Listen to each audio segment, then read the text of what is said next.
Hello दोस्तों, इस video में समझेंगे भारत की प्रमुख नदियाँ, रिवर्स के बारे में समझेंगे। और ये स्पेशल ज्योग्राफी क्लास चल रहा है और यह क्लास नंबर 41 है। समझ गए। इसमें समझेंगे जो हिमालय नदी होती है और एक प्रायद्वीपीय नदी होती है। तो हिमालय नदी को 3 भागों में बांटा गया है: सिंधु नदी तंत्र, ब्रह्मपुत्र नदी तंत्र और गंगा नदी तंत्र। और प्रायद्वीपीय नदी जो होती है बंगाल की खाड़ी में एक तरफ गिरती है और एक तरफ अरब सागर में गिरती है। तो भी देखेंगे, अलग अलग करके देखेंगे। समझ गए। देखिए, इसमें साथ में महत्वपूर्ण प्रश्न भी है जिससे आपको किसी प्रकार की दिक्कत नहीं हो। एग्जाम में डायरेक्ट क्वेश्चन पूछा जाता है। या कोई भी एग्जाम दे रहे हैं, जैसे में पीसीएस एग्जाम हो, चाहे एसएससी एग्जाम हो, बिहार शिक्षक, अदर स्टेट, कोई भी एग्जाम दीजिएगा तो इससे संबंधित क्वेश्चन पूछा ही जाता है। आइए देखते हैं एक एक करके। और इसका जो पीडीएफ दिया जाएगा टेलीग्राम चैनल पर दिया जाएगा, एसएम क्लासेज इंडियन, साथ में लिखिएगा, अपने आ जाएगा। ठीक है, आइए देखते हैं।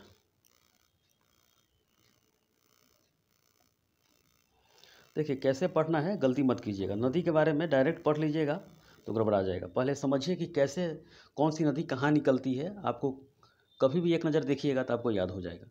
देखते हैं, भारत के प्रमुख नदियों के बारे में समझेंगे। इसे 2 बराबर भागों में बांटते हैं। एक है हिमालय नदी होती है, एक हिमालय की तरफ से निकलती है, और एक होती है प्रायद्वीपीय नदी, जो कि प्रायद्वीप की तरफ से एक बंगाली खाड़ी में निकल जाती है, एक अरब सागर में निकल जाती है। तो इधर आपका अरब हो गया, इधर बंगाल हो गया, एक तरफ इधर से इधर निकल जाती है। तो ऐसे ही आपको नदी के बारे में पढ़िएगा तो मेंस पीटी इंटरव्यू सब में सब आप लिख सकते हैं। समझ गए। और सीधा पढ़ लीजिएगा, सिंधु का उद्गम मानसरोवर झील से हुआ है। ये बिल्कुल गलत बात है, समझे। कहाँ से हुआ है, कैसे निकला, किस रास्ते से जा रही है, इसके बारे में देखना है आपको। कभी भी देखिएगा, 1-2 नज़र वीडियो उल्टा के या नोट्स देखिएगा, आपको याद हो जाएगा। आइए देखते हैं एक करके। देखिए, तो हिमालय नदी जो होती है इसे 3 बराबर भागों में बांटते हैं। एक सिंधु नदी तंत्र है। तंत्र मतलब कि बहुत सारा उसका जाल फैला हुआ है, उसकी छोटी छोटी बहुत सारा सहायक नदी भी है। समझिए कहाँ तक ये गया है, तंत्र ड्रेन सिस्टम है, कहाँ तक इसका नदी का उद्गम यानी कि उसका स्रोत है, नदी का जो पानी का स्रोत है, सहायक नदी का स्रोत है, कहाँ तक गया है, वही तंत्र होता है। और दूसरा में हो गया ब्रह्मपुत्र नदी तंत्र। ब्रह्मपुत्र का स्रोत कहाँ तक है। और गंगा नदी तंत्र। गंगा नदी तंत्र जैसे में सीधे डायरेक्ट पढ़ते होंगे कि गंगोत्री से निकलती, नहीं भैया, ये बहुत सारा है। विष्णु प्रयाग, रुद्र प्रयाग, नंद प्रयाग, देव प्रयाग, ये सब बहुत सारा मिल के गंगा नदी तंत्र तैयार होता है। समझ गए। ये बांध बनाया गया इसी नदी सब पर। तो मैं आपको धीरे धीरे करके इसके बारे में बताऊँगा। आइए देखते हैं एक एक करके। भारतीय नदियों को 2 बराबर भागों में बांटा जाता है। ठीक है, एक हो गया हिमालय नदी हो गया और दूसरा हो गया प्रायद्वीपीय नदी हो गया। देखिए, हिमालय नदी जो होती है इसमें वर्ष भर पानी होता है और इसका स्रोत जो होता है वर्षा और ग्लेशियर होता है। देखिए, हिमालय की तरफ तो साथ में वहाँ पे ग्लेशियर भी बहुत सारा है और वहाँ पे वर्षा भी होती है, तो दोनों मेंटेन हो जाता है। चक्र एकदम उसका जो आपका वाटर चक्र जो होता है, डायरेक्ट उसका पानी आदान प्रदान हो ही रहा है। ठीक है, जैसे में आपका हिमालय क्षेत्र हो गया। देखिए, ये आपका हिमालय क्षेत्र हो गया, ये क्षेत्र हिमालय हो गया, ये आपका ब्रह्मपुत्र क्षेत्र हो गया, ये आपका गंगा नदी क्षेत्र हो गया, ये आपका हो गया प्रायद्वीपीय नदी क्षेत्र हो गया। तो यही इसी के बारे में देखेंगे। इसका उद्गम कहाँ हुआ है, इसका जो ऑलरेडी ये ग्लेशियर पर है, यहाँ से पानी पिघलती है तो धीरे धीरे इस सब एरिया में जाती है। समझ गए। तो इसके बारे में समझेंगे, धीरे धीरे करके आपको समझ में आ जाएगा। आइए देखते हैं। तो हिमालय नदी का जो स्रोत होती है वर्ष भर होती है। ऐसे एग्जाम में दे देगा कि हिमालय नदी का स्रोत कब होती है, मौसमी नदी है या वर्षा पर डिपेंड है या ग्लेशियर पर डिपेंड है। तो ऐसा ही क्वेश्चन आपको बनेगा एग्जाम में। इसका वर्ष भर पानी होता है, इसका स्रोत जो होता है वर्षा होता है और ग्लेशियर होता है। इसमें सालों भर पानी होता है, बड़ी उफान होता है। समझ गए, बहुत यानी कि बड़ी तेज रफ्तार से पानी निकलती है, यानी कि गार्ज काट कर, यानी कि हिमालय को काट कर पानी निकलती है सिंधु नदी। समझ गए। हिमालय से पहले भी नदी था, सिंधु सतलज हो, समझ गए, ब्रह्मपुत्रा हो, लेकिन हिमालय का उत्थान बाद में हुआ, उससे पहले भी नदी थी। देखेंगे एक एक करके। समझ गए। और प्रायद्वीपीय नदी जो होती है, प्रायद्वीपीय नदी, इसे मौसमी नदियाँ ही बोलते हैं, यानी कि मौसम के अनुसार रहता है। इसलिए गोदावरी को बूढ़ी गंगा बोलते हैं। दक्षिण भारत की गंगा बोलेंगे और बूढ़ी गंगा ही बोलते हैं, क्योंकि ये चट्टान के होकर गुजरती है। समझ गए, विसर्पाकार धीरे धीरे करके चलती है। ये डेल्टा का निर्माण करती है। कृष्णा हो, गोदावरी हो, ये सब डेल्टा का निर्माण करती है और जाकर बंगाल की खाड़ी में गिर जाती है। तो धीरे धीरे करके समझते हैं। आइए देखते हैं। हिमालय की जो नदियाँ हैं उसे 3 बराबर भागों में बांटा जाता है। हिमालय से तो सैकड़ों नदियाँ निकलती है, लेकिन प्रमुख रूप से 3 ही है। कौन सा है, बाकी नदियाँ इसकी सहायक है। समझ गए। तो सिंधु नदी तंत्र हो गया, गंगा नदी तंत्र और ब्रह्मपुत्र नदी तंत्र, इसी के बारे में आपको देखिएगा तो आपका सारा का सारा कन्फ्यूजन खत्म हो जाएगा। तो पहले समझते हैं सिंधु नदी तंत्र के बारे में समझेंगे, धीरे धीरे करके गंगा हो, ब्रह्मपुत्रा हो, प्रायद्वीपीय हो, सब के बारे में धीरे धीरे करके देखेंगे। आइए देखते हैं एक एक करके। देखिए, हिमालय की 3 नदियाँ पूर्ववर्ती है, यानी कि हिमालय के उत्थान से ही पहले था, यानी कि हिमालय नहीं था उससे पहले भी 3 नदियाँ थी। कौन सा? तो सिंधु, सतलज, ब्रह्मपुत्रा, तीनों नदियाँ पहले से भी थी। क्योंकि हिमालय जब बना ना, हिमालय जब बना, इसको काट काट कर गार्ज निर्माण कर यानी कि आई आकार के गार्ज होते, गार्ज निर्माण करके, समझ गए, निर्माण करके और उसको जो को यानी कि हिमालय को काट दिया, हिमालय को काट कर गहरी खाई कर दिया, यानी कि इतना तेज रफ्तार था पानी का। और धीरे करके यही सिंधु नदी जो होती है चली जाती है पाकिस्तान में, वही जाके कराची के पास से पूरब की ओर निकलते हुए अरब सागर में जाके गिर जाती है। आगे देखेंगे। पूर्ववर्ती का अर्थ यह है कि तीनों नदियाँ जब हिमालय नहीं थी उससे पहले भी ये नदी बहती थी और तेथिस सागर में गिरती थी। समझ गए? तेथिस सागर धीरे धीरे उत्थान हुआ इसका, इसी के ऊपर हो गया कौन सा, इसी के ऊपर हो गया हिमालय का निर्माण हो गया। जैसे मलबा देखिए, हिमालय की नदी है, इधर से मलबा गया, इधर से मलबा आया, मलबा धीरे धीरे करते करते करोड़ों साल का यह प्रक्रिया है, 1-2 साल का नहीं है, करोड़ों साल का प्रक्रिया है। और ज्योग्राफी में करोड़ कुछ नहीं होता है। देखिए धीरे धीरे ये करके उत्थान हुआ, नदी इसको काट रहा है और धीरे धीरे करके ये हिमालय का निर्माण हो गया। ऐसा हुआ है हिमालय का निर्माण, समझ गए? और ये सिंधु नदी हो, सतलज हो, सबको काट काट कर इस पार निकल के अरब सागर में जाके, पाकिस्तान में जाकर अरब सागर में जाके गिर जाती है। समझ गए? तो हिमालय के उत्थान से भी पहले थी यह नदियाँ। चलिए देखते हैं। पहले ये नदियाँ तिब्बत के मानसरोवर झील के पास से निकलती थी और तेथिस सागर में गिरती थी। ठीक है, पहले नदियाँ तिब्बत के मानसरोवर झील के पास से निकलती थी और तेथिस सागर में गिरती थी। आज यहाँ पर हिमालय है, वहाँ पर तेथिस सागर का विस्तार था, जिसे तेथिस भूसंनति भी कहते हैं। समझ गए? उस समय जिस समय विस्तार था तेथिस सागर का, जिसे तेथिस भूसंनति कहते हैं। क्योंकि देखिए, दक्षिण भारत में भले पानी की समस्या हो, लेकिन उत्तर भारत में पानी की समस्या नहीं हो सकती। क्योंकि हम लोग जहाँ पर उत्तर भारत में है, चाहे पंजाब हो, जम्मू कश्मीर एरिया हो, चाहे आपका उत्तराखंड हो, या आपका कौन सा बिहार हो, उत्तर प्रदेश हो, पश्चिम बंगाल हो, बांग्लादेश हो, इस एरिया में पानी का कमी कभी नहीं हो सकता। क्योंकि हम लोग उसी महासागर के ऊपर बैठे हुए हैं, मलबा भरते गया, उसी मलबा के ऊपर हम लोग बैठे हुए हैं। इसीलिए आए दिनों यहाँ पर भूकंप होता रहता है। समझ गए? तो तेथिस भूसंनति कहते हैं, क्योंकि तेथिस सागर के ऊपर ये हम लोग ऊपर हैं। समझ गए? हिमालय की उत्पत्ति यहीं पे हुआ है। देखते होंगे कि 20 फीट, 25 फीट, 30 फीट पर यहाँ पे पानी आ जाता है।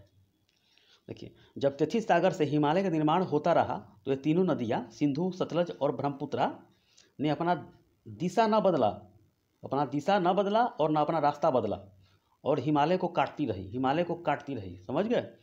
अपनी घाटी को गहरी करती रही, जिससे बृहद हिमालय में गहरी और सकड़ी घाटी का निर्माण हो गया।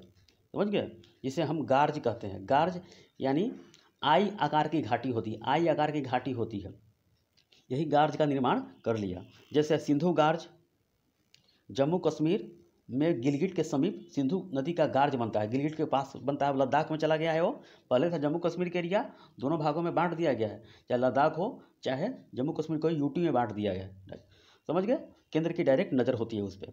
वो सिपकीला गार्ज है, जो कि हिमाचल प्रदेश में सतलज नदी पर गार्ज बनती है। समझ गए? रोहतांग दर्रे से प्रवेश करती है सतलज नदी, तो यहीं पे गार्ज बना देती है। दिहांग गार्ज, जो कि अरुणाचल प्रदेश में ब्रह्मपुत्रा का गार्ज बनाती है। समझ गए? ये गार्ज का निर्माण करती है। आगे देखते हैं। चलिए, ये आपका बेसिक पॉइंट है। चलिए आप देखते हैं। सिंधु नदी तंत्र के बारे में समझेंगे आज के वीडियो में, उसके बाद गंगा समझेंगे, उसके बाद ब्रह्मपुत्र समझेंगे। ठीक है, अब देखिए, आपको एक एक बात के समझ में आना चाहिए, क्योंकि डायरेक्ट यही से क्वेश्चन पूछा जाता है आपको। सिंधु नदी तंत्र की मुख्य नदी कौन सी है? तो सिंधु नदी हो गया, टोटल जो लेंथ है इसका 2880 किलोमीटर हो गया। समझ गए? इंडिया में 39% इसका पानी रहता है।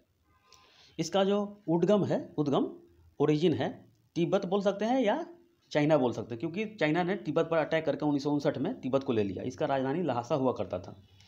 तो देखिए, फिर यह चीन या तिब्बत से भारत की ओर प्रस्थान करती है। 1135 किलोमीटर, कहीं कहीं 1134 किलोमीटर रहेगा लगभग, मानिए इसको। फिर उसके बाद अफगानिस्तान भी जाती है, 6% पानी रहती है। समझिए? उसका पाकिस्तान में 4 देशों से होकर बहती है ये। तो चीन हो गया, तिब्बत एक ही हो गया, भारत हो गया, अफगानिस्तान हो गया और पाकिस्तान, यानी कि 4 देशों से होकर बहती है। देखिए ये 47% भाग पाकिस्तान में बहती है, जिसमें यह 1.25 वर्ग किलोमीटर में फैला हुआ है। यह गंगा नदी सिंधु नदी तंत्र का पानी है, 1.25 वर्ग किलोमीटर फैला हुआ है। ये 39% भाग कहाँ पे, भारत में है, 8% भाग चाइना में है और 6% भाग कहाँ पे, अफगानिस्तान में। ये सब पानी यूज करता है ये, ठीक है। देखिए इसका जो उद्गम हुआ है, कैलाश श्रेणी याद कर लीजिए, कैलाश श्रेणी। बस आपको किसी प्रकार से ऑप्शन दे सकता है। पहले इसका उद्गम देगा चीन तिब्बत, कहाँ वो भी बताएंगे। उसके बाद कैलाश श्रेणी याद कर लीजिएगा। उसके बाद जगह है चेमायुंगडुंग ग्लेशियर है, यहीं पे चेमायुंगडुंग ग्लेशियर है। और उसके यहीं पे है मानसरोवर झील, मानसरोवर झील डायरेक्ट कहीं एग्जाम में रहेगा, मानसरोवर झील। छोटा एग्जाम दे रहे हैं तो मानसरोवर झील रहेगा, नहीं तो बड़ा एग्जाम दीजिएगा चेमायुंगडुंग ग्लेशियर देगा, नहीं तो बोखरचू दे देगा, बोखरचू जगह एक है, समझ गए। और भारत में जो प्रवेश करती है, दमचोक लेह के पास प्रवेश करती है सिंधु नदी, दमचोक लेह के पास प्रवेश करती है। तो कैलाश श्रेणी से निकलती है, चेमायुंगडुंग ग्लेशियर से निकलती है और मानसरोवर झील के पास से निकलती है और बोखर चू जगह से निकलती है। और भारत में प्रवेश करती है कहाँ पे, दमचोक लेह, दमचोक लेह, दमचोक लेह। मैं आपको मैप से आगे बताऊंगा, पहले समझ लीजिए ये। और इसका जो भारत से निकासी जो होती है पाकिस्तान की तरफ, तो चिल्लास एक जगह है, चिल्लास से यह निकासी होती है। चिल्लास एक जगह है, यहीं से इसका निकासी होता है, चिल्लास एक जगह है, समझ गए। आइए आगे देखते हैं, चलिए। और जो ये नदी बहती है लद्दाख और जास्कर श्रेणी के मध्य बहती है, नदी जो बहती है लद्दाख और जास्कर श्रेणी के मध्य से बहती है। मैंने आपको बता दिया है कि काराकोरम लद्दाख जास्कर पीर पंजाल, तो ये बहती है लद्दाख और जास्कर श्रेणी के मध्य से बहती है। डायरेक्ट आपको डाल देगा एग्जाम में क्वेश्चन, इसी प्रकार आपको समझना होगा, समझ गए। अब देखिए, और यह जो नदी निकलती है आई आकार का जो गार्ज बनाती है, पीओ के जो गिलगिट है वहीं पे गार्ज बनाती है। मैंने बता दिया है कि गार्ज बनाती है, आई आकार का बहुत ही गहरी खाई बना देती है, हिमालय को काट कर बनाई हुई है, समझ गए। हिमालय को यह काट कर बनाई हुई है। तो आपको ये सब बात समझना होगा और धीरे धीरे आपका सबके सब क्लियर हो जाएगा। चलिए आगे देखते हैं। फिर पाकिस्तान के अटक जगह मैदान में बहती है। फिर पाकिस्तान के यह अटक जगह मैदान में यह बहती है, ठीक है। और फिर यह मिठानकोट में मुख्य सहायक नदियाँ इसमें मिलती है और अंत में कराची में जाके पहुंचती है और अंततः अरब सागर में गिर जाती है। कराची के पूर्व में अरब सागर में जाके गिर जाती है। तो इतना प्रक्रिया है आपका सिंधु नदी तंत्र का, सिंधु नदी का यह इतना प्रक्रिया है, समझ गए। चलिए आप देखते हैं,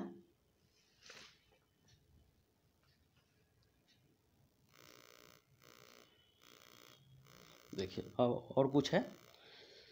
सिंधु नदी तिब्बत या चीन के मानसरोवर झील के निकट चेमायुंगडुंग ग्लेशियर से निकलकर अब लद्दाख, अब स्थान हो गया नाम लद्दाख, क्योंकि जम्मू कश्मीर पहले राज्य हुआ करता था, लेकिन अब दोनों को बदल दिया गया है, यूटी में परिवर्तित कर दिया गया है।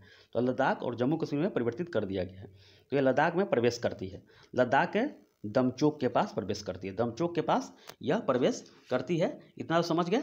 अब आगे देखिए, सिंधु नदी लद्दाख एवं जास्कर श्रेणियों के मध्य बहती प्रवाहित होते हुए उत्तर पश्चिम दिशा में बहती है, उत्तर पश्चिम दिशा में बहती है। और सिंधु नदी गिलगिट के निकट एक बहुत गहरे गार्ज का निर्माण करती है। मैंने बता दिया आपको, जिसे सिंधु गार्ज कहते हैं।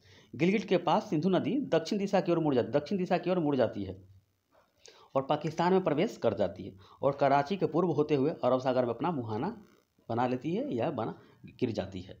इतना समझ गए। चलिए आगे देखते हैं। अब इतना समझ में आ गया होगा, कन्फ्यूजन होगा कमेंट कर दीजिएगा।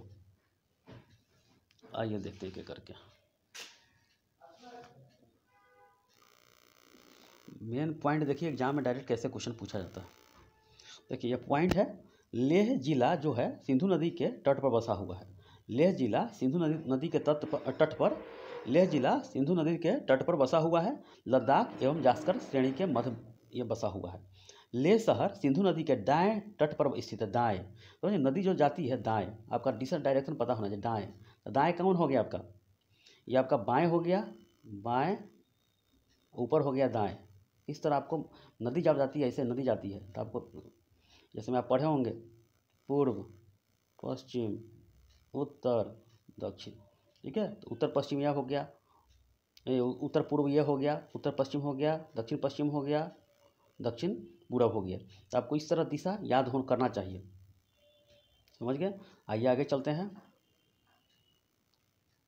चलिए, तो सिंधु नदी के बाएं तट पर आकर मिलने वाली 5 प्रमुख नदियां हैं। तो देख लिए, लेह जो है सिंधु नदी के दाएं तट पर, दाएं याद कर लीजिएगा, VBI है, ये डायरेक्ट क्वेश्चन बनता है ये। चलिए एक एक करके समझ लेते हैं, जिससे आपको किसी प्रकार के कन्फ्यूजन नहीं हो। चलिए, हाँ, सिंधु नदी के बाएं तट पर आकर मिलने वाली, बाएं, ठीक है, बाएं इधर से, इस साइड से मिलने वाली 5 प्रमुख नदियां हैं झेलम, चिनाब, रावी, ब्यास, सतलज। कभी कभी ये क्रम से लगाने के भी दे देता है कि उत्तर से दक्षिण की ओर लगाइए। तो सिंधु ऊपर हो गया, उसके नीचे झेलम हो गया, चिनाब हो गया, रावी हो गया, ब्यास और सतलज। ब्यास ऐसी नदी है जो भारत में ही बहती है। बाकी ये झेलम हो, चिनाब हो, रावी, सतलज, सिंधु सब चली जाती है पाकिस्तान में और जाके अरब सागर में जाके गिर जाती है। देखिए, सिंधु नदी तंत्र में 2 नदियाँ तिब्बत के मानसरोवर झील से निकलती है, सिंधु हो और सतलज हो। सतलज जो निकलती है राक्षस ताल से निकलती है, राक्षस ताल से निकलती है जो कि थोड़ा दक्षिण की ओर है, समझ गए। और सिंधु जो निकलती है चेमा युंगडुंग ग्लेशियर से निकलती है, मानसरोवर झील के पास ही है वो। तो सिंधु नदी की एकमात्र नदी जम्मू कश्मीर से निकलती है, जिसे झेलम कहते हैं, समझ गए, झेलम नदी कहते हैं। सिंधु नदी की शेष 3 नदियाँ हिमाचल प्रदेश में प्रवेश करती है, चिनाब, रावी, ब्यास। ये 3 नदी याद कर लीजिएगा, ये डायरेक्ट क्वेश्चन PCS एग्जाम में पूछा गया है। ब्यास नदी सतलज की सहायक नदी है। ब्यास नदी सिंधु नदी तंत्र की एकमात्र सहायक नदी है जो पाकिस्तान में नहीं जाती है। ब्यास नदी रोहतांग दर्रे से निकलकर हिमाचल प्रदेश के पंजाब के कपूरथला के निकट सतलज नदी में मिल जाती है। वहीं पे इंदिरा गांधी नहर बनाया गया है, समझ गए। और वही राजस्थान के जीवन रेखा बोलते हैं, वही उसको नहर बनाकर राजस्थान के जिला में पानी प्रवेश कराया जाता है। सिंधु नदी ब्रह्मपुत्र नदी के बाद भारत में बनने वाली सेकेंड सबसे लंबी नदी है, समझ गए। ब्रह्मपुत्र नदी सबसे लंबी है, उसके बाद सिंधु नदी सेकेंड सबसे लंबी नदी है। इतना एग्जाम का पॉइंट ऑफ व्यू है। चलिए आगे और भी है, मैं बताऊंगा आपको। चलिए देखिए, भारत की 6 सबसे लंबी नदी का क्रम है ये। ब्रह्मपुत्र हो गया 2900 किलोमीटर है, और सिंधु हो गया 2880 किलोमीटर है। गंगा जो है 2525 किलोमीटर है, सतलज जो है 1500 किलोमीटर है, गोदावरी है 1465 मीटर जो है 1465 है। दक्षिण भारत की सबसे लंबी नदी बोलेंगे, और भारत की 5वीं सबसे लंबी नदी बोलेंगे। और दक्षिण भारत की गंगा बोलते हैं, इसे वृद्ध गंगा ही बोलते हैं। यमुना जो है 1385 किलोमीटर है, गंगा की सबसे बड़ी सहायक नदी है यमुना है। और यमुना की सबसे बड़ी सहायक नदी कौन सी है, तो चंबल नदी है। अब देखिए कुछ और है। सिंधु के बाईं ओर से मिलने वाली जो अन्य सहायक नदियां हैं, ये आपका सिंधु जा रही है, ठीक है, सिंधु जा रही है। इसका आपका बाएं ये हो गया, ये बाएं हो गया, ये ऊपर दाएं हो गया। आपका दिशा याद होना चाहिए। तो सिंधु के दाईं ओर से मिलने वाली नदियां जो हो गया, सियोक नदी हो गया, काबुल हो गया, कुर्रम, गोमल, गिलगिट आदि प्रमुख है ये। काबुल और उसकी सहायक नदियाँ अटक के पास सिंधु में मिलती है। ये सभी नदियाँ सुलेमान श्रेणी से निकलती है। काबुल और उसकी सहायक नदियाँ जो होती है अटक के पास सिंधु से मिलती है, और ये सभी नदियाँ सुलेमान श्रेणी से निकलती है। चलिए इतना आप फैक्ट आपको जानना जरूरी है, आप तब मैप से बताएंगे आपको। ये देख लीजिए, यही है आपका जम्मू कश्मीर से लेके ये आपका लद्दाख क्षेत्र है, इसी एरिया से बहती है सिंधु नदी तंत्र हो गया। ब्रह्मपुत्र पूछे तो ब्रह्मपुत्र नदी का ये मेन ड्रेन यहाँ पे है। गंगा पूछे तो गंगा का बीच वाला है ये। प्रायद्वीपीय हो गया, प्रायद्वीपीय यहाँ पे हो गया। इस तरह मैप आपको मैप प्रिंट आउट करवा लीजिए, नहीं तो मैप सादा मिलता है, उसी तरह आप लिखिए जिस तरह मैं बता रहा हूँ आपको। चलिए देखिए, आपको मैं बता रहा हूँ मैप से, देखिए। चलिए, ये आपका सिंधु नदी तंत्र का ये पूरी तरह मैप है, ये मैंने आपको खुद से बनाया है इसे। देखिए, ये आपको जो जगह है इसे बोलते हैं मानसरोवर झील बोलते हैं, चेमा युंगडुंग ग्लेशियर बोलेंगे। और ये इसका जो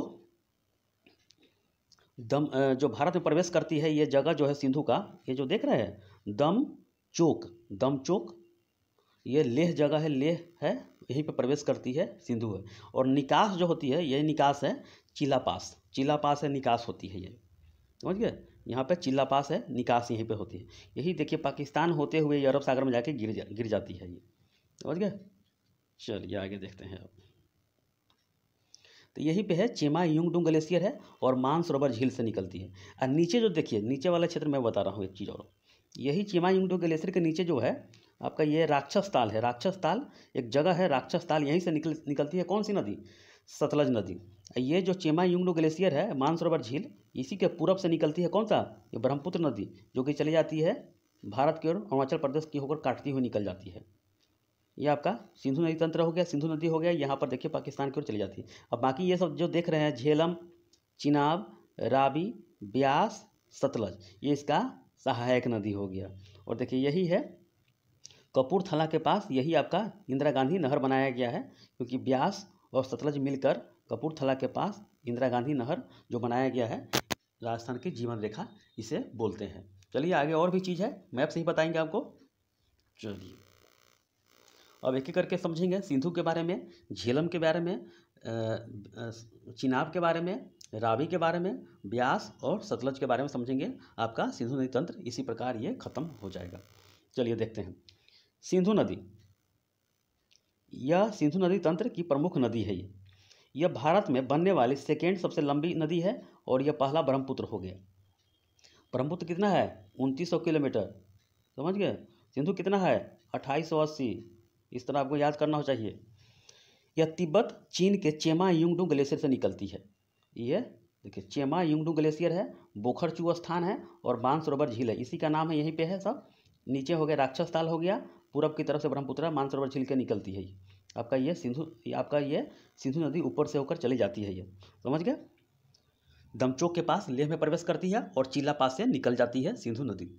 ठीक है, चलिए तो मानसरोवर झील से निकलकर अब लद्दाख के दमचोक के पास भारत में प्रवेश करती है। यही आपका दमचोक है, प्रवेश करती है और यह लद्दाख और जास्कर श्रेणियों के मध्य प्रवाहित होती है। ये लद्दाख और जास्कर श्रेणियों के बीच प्रवाहित होते हुए उत्तर पश्चिम की दिशा में, ठीक है, उत्तर पश्चिम की दिशा में निकलती है। यह नदी गिलगिट के पास बहुत ही गहरे गार्ज का निर्माण करती है और दक्षिण की तरफ मुड़ जाती है। दक्षिण की तरफ यह आपका दिशा होगा, दक्षिण की तरफ मुड़ जाती है और पाकिस्तान के दर्दी स्थान के पास, दर्दी स्थान है, उसे प्रवेश करती है और कराची के पूर्व से होते हुए अरब सागर में मिल जाती है। यही कराची है और नीचे अरब सागर का ये पानी है, इसी में जाके गिरती है। लेह शहर सिंधु के दाएं तट पर स्थित है। लेह शहर सिंधु के दाएं तट पर स्थित है। ये इतना समझ गए। देखिए मैं आपको बता रहा हूँ इंदिरा गांधी नहर यहीं पे है। देखिए नीचे जो राक्षस ताल वाला है सतलज है, ये नीचे जा रही है। ऊपर पहले सिंधु के बारे में देख लिए, आगे और देखेंगे। तो याद कर लीजिएगा सिंधु नदी का जो उद्गम हुआ है चेमा युंगडू ग्लेशियर रहेगा, या बोखरचू स्थान रहेगा, या मानसरोवर झील रहेगा, इतना आपको याद होना चाहिए। प्रवेश कहाँ करती है तो लेह में करती है, दमचोक के पास प्रवेश करती है, और इसका एग्जिस्ट कहाँ होता है, निकासी कहाँ होती है, चिल्ला पास में होती है, और गिलगिट के पास बड़ी गहरे गार्ज का निर्माण करती है आयताकार का। बस ये इतना ही आपको समझना है। देखिए मैंने आपको जो बता दिया वही बात इसमें लिखा हुआ है। भारत की 6 सबसे लंबी नदी क्रम मैंने बता दिया है। 2900 किलोमीटर ब्रह्मपुत्रा, सिंधु हो गया 2880 किलोमीटर, गंगा हो गया 2525 किलोमीटर, सतलज जो है 1500 किलोमीटर, गोदावरी 1465 किलोमीटर है, जो कि दक्षिण भारत की सबसे लंबी नदी है और भारत की 5वीं सबसे लंबी नदी है। और ये दक्षिण की गंगा ही बोलते हैं इसे, वृद्ध गंगा ही बोलते हैं इसे। और यमुना है 1385 किलोमीटर, गंगा की सबसे बड़ी सहायक नदी, और यमुना की सबसे बड़ी सहायक नदी चंबल नदी है। नुब्रा और सियोक नदी सियाचिन ग्लेशियर से निकलती है। नुब्रा और सियोक नदी जो है देखिए यही आपका सियाचिन है, यहीं पे है, और यहीं से निकलती है नुब्रा और सियोक नदी, जो कि सिंधु की सहायक नदी है। तो इतना आपको बात जानना चाहिए। आगे देखिए अभी और कुछ है। पाकिस्तान के बहावलपुर में जब सतलज नदी चिनाब नदी से मिलती है, तो सतलज के बारे में आगे बता रहे हैं आपको। तो ये फैक्ट है, पाकिस्तान के बहावलपुर में जब सतलज जो राक्षस ताल से निकलती है, चिनाब से जब मिलती है तब ये चिनाब में मिलकर पंच नदी का निर्माण करती है। यानी कि सिंधु में मिलने से पहले 45 किलोमीटर तक ये पांचों नदियाँ यहाँ एक होकर, यानी कि सभी नदी मिलकर एक होकर यहाँ पर आगे बढ़ती है, एक होकर, और तब जाके सिंधु में मिलकर अरब सागर में जाके गिर जाती है। समझ गए, ऐसे ही जाके ये सब तैयार रहती है गिरने के लिए, और तब जाके ये सिंधु में मिल जाती है यहीं पर, और जाके ये आगे बढ़ती है और कराची के पूर्व में होते हुए ये अरब सागर में जाके गिर जाती है। चलिए आगे देखते हैं, झेलम के बारे में समझते हैं। आपका पहला नदी जो सिंधु के बाद झेलम नदी है, यही झेलम का आपका है, झेलम यही ठीक है, झेलम है, दिखाई देता होगा, झेलम है, उसके नीचे चिनाब है। तो झेलम के बारे में समझ लेते हैं। यही चेमायुंगडू ग्लेशियर है, बोखरचू स्थान है, मानसरोवर झील है, ये आपका सिंधु का हो गया। अब झेलम समझते हैं कहाँ से इसका उद्गम होती है, आइए देखते हैं। ये इसका जो पुराना नाम है ऋग्वेद में वितस्ता बोलते हैं इसे, वितस्ता नदी, हिस्ट्री पढ़े होंगे ये। इसका जो उद्गम है जम्मू कश्मीर के बेरीनाग के निकट है, यहीं से निकलती है और श्रीनगर से होते हुए वुलर झील में मिल जाती है। श्रीनगर से होते हुए वुलर झील में मिल जाती है और पुनः यह वुलर झील से आगे भारत और पाकिस्तान की सीमा के साथ साथ बढ़ती है। फिर यह पाकिस्तान में झंग के निकट प्रवेश करती है। पाकिस्तान में ये देखिए यहाँ पर जो लाल जो कलर है, झंग के पास यह प्रवेश करती है, झंग के पास प्रवेश करती है। भारत के मैप के आगे देखिएगा झंग, यहीं पे प्रवेश करती है। झेलम नदी घाट जो नदी है कश्मीर घाटी से होकर बहती है, कश्मीर घाटी से होकर बहती है और घाटी समतल मैदान होने के कारण इसका ढाल बहुत ही कम हो जाता है। इसका ढाल जो होती है बड़ी तेज आने के बाद यहाँ पे विसर्पाकार होने लगती है, ढाल बहुत कम हो जाता है और यह नदी विसर्पण करने लगती है। विसर्पण यानी कि सांप के आकार का इस तरह विसर्पण करने लगती है। यानी कि पहला नदी है सिंधु नदी तंत्र का जिसमें यह विसर्पण करने वाली नदी झेलम नदी हो गई। ये क्वेश्चन यहाँ पर बनता है। ये देखिए ढाल बहुत ही कम हो जाता है जिससे ये नदी विसर्पण करने लगती है सांप की आकृति की तरह। झेलम नदी हिमालय की एकमात्र विसर्पण करने वाली नदी है और यह नदी अनंतनाग जम्मू कश्मीर से बारामूला तक ये नौगम्य है। यह जो नदी है अनंतनाग जो जम्मू कश्मीर का जो झील है बारामूला तक नौगम्य है। पूछा गया है क्वेश्चन। यह सिंधु की सहायक नदी है, झेलम चिनाब की सहायक नदी। झेलम जो है चिनाब की सहायक नदी क्योंकि झेलम बाद में चिनाब में मिल जाती है, समझ गए। झेलम नदी पाकिस्तान के 170 किलोमीटर सीमा बनाता है, 170 किलोमीटर सीमा बनाता है। किशनगंगा नदी झेलम नदी के प्रमुख सहायक नदी है। तुलबुल और उड़ी परियोजना जो है झेलम नदी पर ही स्थित है। झेलम नदी से आपको इतना बात जानना चाहिए, बेरीनाग के निकट से यह उद्गम होती है और श्रीनगर से होते हुए वुलर झील में मिल जाती है और पुनः वहाँ से निकलकर पाकिस्तान की सीमा के साथ साथ बहती है और झंग के निकट प्रवेश करती है। तो देखिए मैप देख लीजिए, यही मैप है आपका। ये आपका झेलम हो गया, बेरीनाग से निकलती है। और देखिए चिनाब जो है, चिनाब की सब सहायक नदी है, ये यहाँ पर सट जाती है चिनाब में, झंग के प्रवेश झंग के आगे, ठीक है। पाकिस्तान में जो झेलम जाती है तो झंग के निकट प्रवेश करती है। झंग जो आपका यहीं पे है, देखिए आपका जो झेलम है यही आपका है, लाल कलर से मैं दिखा रहा हूँ आपको, यही झेलम, ये झंग स्थान है ये, और जाके चिनाब में मिल जाती है। चलिए आगे देखते हैं, और भी है बहुत कुछ, ये देख लिए। अब आगे देखिए, अब समझते हैं चिनाब नदी। इसका पुराना नाम है अस्किनी। उद्गम जो है इसका बड़ा लाचला दर्रा है, लाहौल घाटी एचपी है। इसको एग्जाम में कभी कह रहता है के12 लाड़ा लिखा जाता है। दर्रा के समीप से दो धारा निकलती है। एग्जाम में पूछा गया है कि किस नदी का दो धारा निकलती है, तो एक चिनाब नदी है जिसका चंद्र और भागा टंडी स्थान में मिलकर एक होकर चिनाब से बहती है। चंद्र और देखिए चंद्र भागा है, दोनों मिलकर एक होकर आगे जब बढ़ती है तो एक हो जाती है, जिसे टंडी स्थान में मिलन होकर एक चिनाब हो जाती है। इसकी सहायक नदी है जो कि झेलम है और झुंग या त्रिमुख के स्थान में मिलती है, झुंग या त्रिमुख के स्थान पर मिलती है। यह सिंधु की सबसे बड़ी सहायक नदी है। चिनाब जो है सिंधु की सबसे बड़ी सहायक नदी, याद कर लीजिएगा। चिनाब जो है सिंधु की सबसे बड़ी सहायक नदी है और चिनाब का सहायक नदी झेलम नदी है। देखिए जो चंद्र एवं भागा, डिटेल में समझिए, चंद्र और भागा जो है दो नदियों से मिलकर बनती है। ये लाहौल घाटी में बड़ा लाचला दर्रे के दोनों ओर से निकलती है। एक ओर से चंद्र और भागा निकलती है, दोनों ओर से निकलती है। ये दोनों केलांग के निकट, केलांग के निकट टंडी में मिलती है। यह पीर पंजाल श्रेणी के समानांतर, यानी पीर पंजाल श्रेणी है इसके समानांतर चलती है, बहती है और किश्तवाड़ के निकट गहरा गार्ज करती है। किश्तवाड़ के निकट यह गहरा गार्ज करती है, आई आकार का। समझ गए, इतना आपको समझना चाहिए। सलाल, बगलिहार, सतलज और दुल्हस्ती परियोजना चिनाब नदी पर है। सलाल, बगलिहार, सतलज और दुल्हस्ती परियोजना इसी चिनाब नदी के ऊपर बनाया गया है। समझ गए, सलाल, बगलिहार, सतलज और दुल्हस्ती परियोजना चिनाब नदी के ऊपर बनाया गया है। तो देखिए ये आपका सिंधु देख लिए, झेलम यही आपका है और झेलम की सहायक नदी, चिनाब की सहायक नदी कौन सी है, तो ये आपका झेलम हो गया। और चिनाब जो है सिंधु की सबसे बड़ी सहायक नदी है। ये देखिए आगे बढ़ रहा है। ये बाद में रावी भी चिनाब में मिल जाएगा और ब्यास सतलज में मिल जाएगा। समझ गए? चलिए आगे देखते हैं, आगे अभी और बहुत कुछ है। चलिए अब समझते हैं रावी नदी। इसका जो उद्गम है रोहतांग दर्रा के समीप है। इसका पुराना नाम है पड़ोसनी या इरावती नदी बोलते हैं। यह बृहद हिमालय के रोहतांग दर्रे के पश्चिम से निकलती है। रोहतांग जो दर्रा है इसके पश्चिम से निकलती है, रोहतांग दर्रे के, और चंबा घाटी से बहते हुए धौलाधर की उत्तरी और पीर पंजाल की दक्षिणी। देखिए काराकोरम, लद्दाख, जास्कर, पीर पंजाल, नीचे धौलाधर श्रेणी है, नीचे शिवालिक है। तो क्या कह रहा है? तो धौलाधर के उत्तरी क्षेत्र से और पीर पंजाल के दक्षिणी होकर गुजरती है और एक गहरे गार्ज का निर्माण करती है। यह मुल्तान यानी कि सराय सिंधु के निकट चिनाब में मिल जाती है। एग्जाम में पूछा जाता है कि मुल्तान या सराय सिंधु के निकट चिनाब से मिल जाती है। यही आपका रावी नदी का उद्गम है। रोहतांग दर्रे के पश्चिम से निकलती है और चंबे घाटी से बहते हुए धौलाधर के उत्तरी और पीर पंजाल के दक्षिणी ढलानों से होकर गुजरती है और एक गहरे गार्ज का निर्माण करती है और यह मुल्तान यानी कि सराय सिंधु के निकट चिनाब में मिल जाती है। देखिए यही है आपका।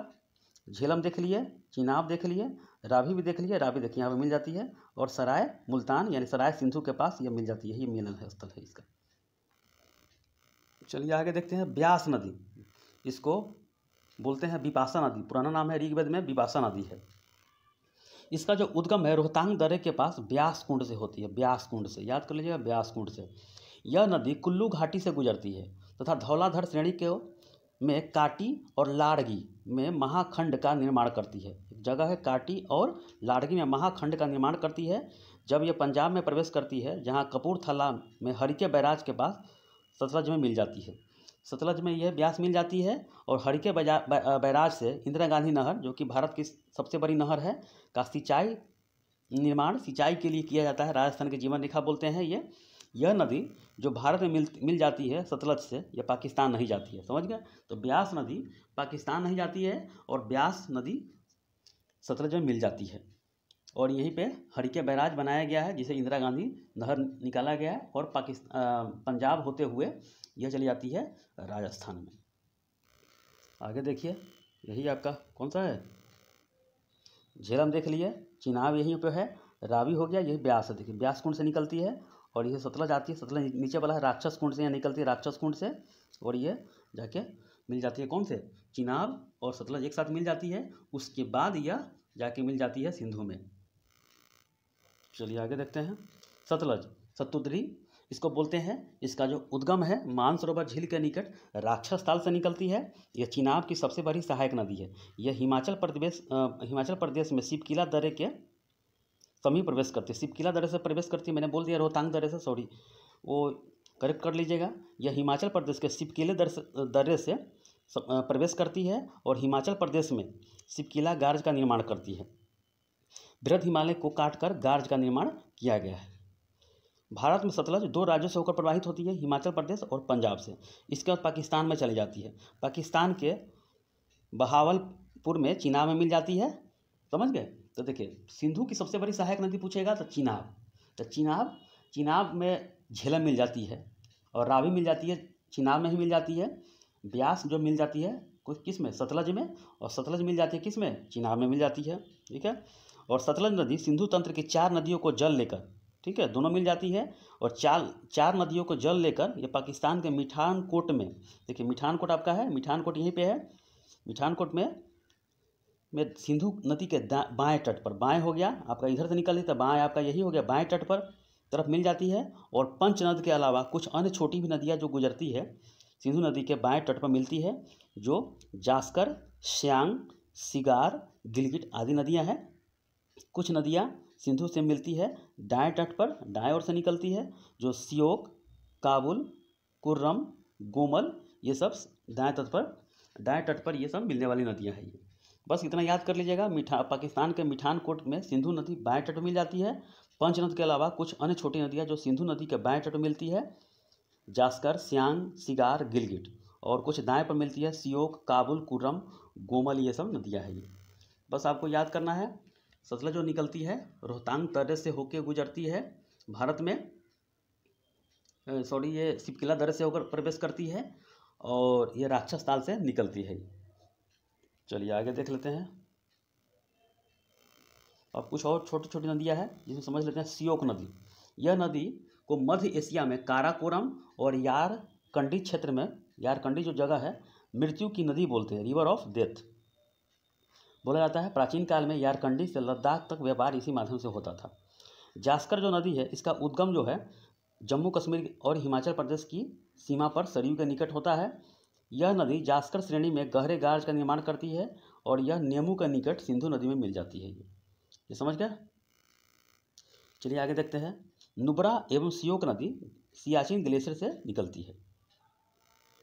देखिए एक चीज़ और समझ लीजिए, सिंधु जल समझौता जो हुआ था 1960 ईस्वी में, सिंधु नदी तंत्र की 6 नदियाँ जिसमें तय हुआ था कि इसके अनुसार 3 पूर्वी नदियाँ ब्यास, रावी, सतलज का नियंत्रण भारत को रहेगा और पश्चिमी 3 नदियाँ सिंधु, चिनाब, झेलम का नियंत्रण पाकिस्तान को दिया गया। जिसमें 3 नदियों के पानी 20% भारत यूज करेगा पश्चिम वाला और 80% पाकिस्तान यूज कर रहा है, क्योंकि ये सीधा पाकिस्तान को चली जाती है। समझ गए। अब पूर्वी 3 नदियाँ पानी 80% भारत यूज करेगा और 20% पाकिस्तान यूज करेगा। इस नदी पर तो वही है जो बनाया गया है, तो यही इंदिरा गांधी नहर जो निकाल कर ये राजस्थान की तरफ चला गया और बाकी पानी चला जाता है पाकिस्तान में। तो इसलिए 80% यूज करता है पूर्वी नदियाँ का और 20% पाकिस्तान में चला जाता है। अब बाकी जो पश्चिमी नदियाँ हैं वो चली जाती है पाकिस्तान में, मात्र 20% ही भारत यूज कर रहा है। इसी में विवाद है कि भारत कुछ अपना प्रोजेक्ट बना रहा है, तो इसलिए विवाद आए दिनों होते रहता है। इस संधि पर कराची में विश्व बैंक के सहयोग से 19 सितंबर 1960 को भारत के प्रधानमंत्री जवाहरलाल नेहरू और पाकिस्तान के राष्ट्रपति अयूब खान ने हस्ताक्षर किया था और 12 जनवरी 1961 को शर्तें लागू हो गए। ठीक है, बस इतना ही आपको समझना है। देखिए क्वेश्चन कैसे पूछा जाता है। देखिए सिंधु जल समझौता संधि 1960 के अनुसार भारत इस नदी प्रक्रम के संपूर्ण जल का कितना % यूज करता है, तो 20% यूज करता है। ये चलिए कुछ क्वेश्चन है जो डायरेक्ट एग्जाम में क्वेश्चन पूछा जाता है, आइए देख लेते हैं। सिंधु नदी की सबसे बड़ी सहायक नदी चिनाब, मैंने बता दिया है। चिनाब की सबसे बड़ी सहायक नदी सतलज, सतलज की सहायक नदी ब्यास, पाकिस्तान नहीं जाने वाली नदी ब्यास नदी, रावी नदी सतलज में नदी में मिल जाती है, ये डायरेक्ट फैक्ट रहता है। ये देश की सबसे लंबी नहर इंदिरा गांधी नहर, झेलम नदी एकमात्र हिमालय नदी है जो विसर्पण करती है झेलम। झेलम नदी अनंतनाग से बारामूल तक नौका गम है, यानी कि नाव से जाया जाता है। अनंतनाग जो झील है बारामूला तक नौका गम है। ये सिंधु नदी तिब्बत मानसरोवर झील के निकट चेमा युंगडुंग ग्लेशियर से निकलती है, मानसरोवर झील के पास है ये। और राक्षस ताल से कौन सा निकलती है, सतलज। चलिए सिंधु नदी लद्दाख के दमचोक के पास प्रवेश करती है और चिल्ला पास से पाकिस्तान को निकल जाती है। थीन नदी रावी नदी पर बना हुआ है। पोंग बांध ब्यास नदी बना हुआ है। भाकरा नाथपा झाकरी बांध सतलज नदी पर है जो हिमाचल प्रदेश में है, सतलज पर जो हिमाचल प्रदेश में है। भाकरा बांध गुरुतीय बांध है जो कि 255 मीटर ऊंची है। ये सब क्वेश्चन पूछा जाता है। नांगल बांध सतलज नदी पर है, पंजाब में है। हरिके बैराज के पास ब्यास और सतलज का मिलन होता है और वही जाके निकल जाती है कहाँ पे, इंदिरा गांधी नहर राजस्थान की ओर। सलाल परियोजना, बगलिहार परियोजना, सतलज परियोजना, दुल्हस्ती परियोजना कहाँ पे है, तो चिनाब नदी पर। ये चारों परियोजना याद कर ले, डायरेक्ट क्वेश्चन अक्सर हर एक एग्जाम में देखिए पूछता है। ये सलाल, बगलिहार, सतलज, दुल्हस्ती, ये सब चिनाब नदी में बना हुआ है। तुलबुल परियोजना झेलम नदी में बना हुआ है। सियोक नदी लद्दाख के काराकोरम दर्रे से निकलती है। बस इतना समझ लीजिएगा तो आपका सारा का सारा डाउट क्लियर हो जाएगा। आगे समझ लेते हैं, कुछ और है। ये पूरी तरह ये मैप है ये। हाँ, एक और चीज़ पूछा जाता है कि 2 नदियों के बीच के जो क्षेत्र होता है, भूमि होता है, बड़ी उपजाऊ होता है, उस क्षेत्र को क्या कहते हैं यहाँ पे। जैसे मैं सिंधु हो गया तो सिंधु यहाँ पर निकल जाती है, कोई बात नहीं। चलिए झेलम और चिनाब के बीच में जो जगह है, द्वाब देखिएगा, झेलम और चिनाब के बीच में, इसे क्या बोलते हैं, तो चाझ बोलते हैं। चाझ याद कर लीजिएगा, चाझ। झेलम और चिनाब के बीच में जो जगह है, ये सब खाली जो जगह है, ये सब इसे क्या बोलते हैं, तो झेलम और चिनाब के बीच में चाझ बोलते हैं। चाझ याद कर लीजिएगा, चाझ बोलते हैं। ठीक है। और चिनाब और रावी के बीच में जो जगह है, ये रावी के बीच में जगह है, उसे बोलते हैं रचना। रावी बोलते हैं, चिनाब और रावी के बीच में रचना बोलते हैं। तो चाझ आपको लाइन से क्रम से ऊपर से नीचे तक याद होना चाहिए। देखिए सिंधु के बाद कौन सा है, झेलम, चिनाब, रावी, ब्यास, सतलज। तो झेलम और चिनाब के बीच में चाज, चिनाब और रावी के बीच में रचना। ठीक है, आगे देखिए आप। रावी और ब्यास के बीच में कौन सी जगह है? इसे बोलते हैं बाड़ी जगह बोलते हैं, बाड़ी, बाड़ी बोलते हैं। और ब्यास और सतलज के बीच में बिस्ट बोलते हैं, बिस्ट, बिस्ट बोलते हैं। चाज, रचना, बाड़ी, बिस्ट, चाज, रचना, बाड़ी, बिस्ट। और नदी का क्रम लाइन से ऊपर से नीचे याद होना चाहिए। झेलम, चिनाब, रावी, ब्यास, सतलज। तो झेलम और चिनाब के बीच में कौन सी जगह है? द्वाब, चाज। चिनाब और रावी के बीच में तो रचना। अच्छा, रावी और ब्यास के बीच में बाड़ी, और ब्यास और सतलज के बीच में बिस्ट। ऐसे ही क्वेश्चन आपको एग्जाम में बनता है, ये समझ गए। और इंदिरा गांधी नहर निकाला गया है, ये कराची आपका हो गया, मिठान कट हो गया, चिल्ला पास हो गया, ये पूरा द्वाब का देख रहे हैं, ये समझ गए। यहाँ पर दमचोक है, चेमायुंगडू ग्लेशियर से निकलती है, बोखरचू स्थान है, और मानसरोवर झील है। नीचे सतलज निकलती है, राक्षस ताल से निकलती है। इस तरह आपको पूरी की पूरी मैप खुद से बनाइए और इसमें लिखिए। देखिए, तो द्वाब जो होता है, दो नदियों के बीच वाला भाग होता है, द्वाब कहलाता है। जैसे बिस्ट हो गया, ब्यास सतलज हो गया, बाड़ी हो गया, ब्यास रावी हो गया, रचना हो गया, रावी चिनाब हो गया, और चास जो हो गया चिनाब और झेलम हो गया। तो आपको नदी किस प्रकार लिखना है? देखिए, झेलम, चिनाब, रावी, ब्यास, सतलज। इसी के बीच में लगाना है कौन सा? आप इसके बीच में लगाइए, इसके बीच में लगाइए, इसके बीच में, इस चारों याद कर लीजिएगा, ठीक है। आपके लिए क्वेश्चन है, मैं जो बताया हूँ ये आपको खुद से लगाइएगा और लिखिएगा कमेंट बॉक्स में, ठीक है। ऐसा ही क्वेश्चन आपको पूछा जाएगा। आइए देख लेते हैं कुछ महत्वपूर्ण प्रश्न है जो कि एग्जाम में डायरेक्ट क्वेश्चन पूछा जाता है। जब पूरी तरह मैं बता दूंगा तब जाके क्वेश्चन नदी का लाऊंगा। देखिए, हिमालय काट कर और बहकर आने वाली नदियाँ कौन सा है? हिमालय काट कर एवं बहकर आने वाली नदियाँ कौन सी है, बताइए। तो ब्रह्मपुत्रा पूर्व की तरफ चली जाती है, सतलज जो राक्षस ताल से निकलती है, सिंधु हो गया चेमायुंगडू से निकलकर ये भारत में आती है। तो हिमालय काट कर यहाँ प्रवेश करती है, इधर लद्दाख में प्रवेश करती है, इधर ये सतलज प्रवेश करती है। ये समझ गए। चलिए, निम्नलिखित में से नदियों की लंबाई का आरोही क्रम ज्ञात करें। तो आपका ब्रह्मपुत्रा हो गया, गंगा हो गया, गोदावरी और नर्मदा। देखिए, तिब्बत में मानसरोवर झील के पास किस नदी का उद्गम होता है? तो सिंधु का भी होता है, सतलज का भी होता है, ब्रह्मपुत्रा के भी होता है। पूरब की तरफ करी चली जाती है कौन सा? ब्रह्मपुत्रा। नीचे से निकल जाती है राक्षस ताल से सतलज निकल जाती है, ऊपर से निकल जाती है कौन सा? सिंधु।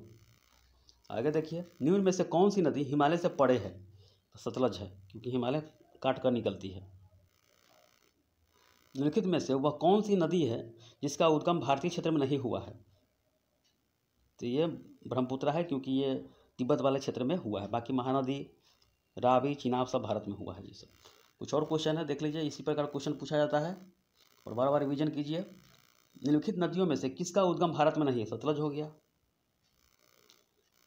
सिंधु नदी का उद्गम होता है कैलाश पर्वत माला से। देखिए किस प्रकार क्वेश्चन पूछ रहा है। कैलाश श्रेणी से होता है, चेमायुंगडू से होता है, बोखरचू से होता है, मानसरोवर झील से होता है, कहीं से भी आपको क्वेश्चन दे देगा उठा के।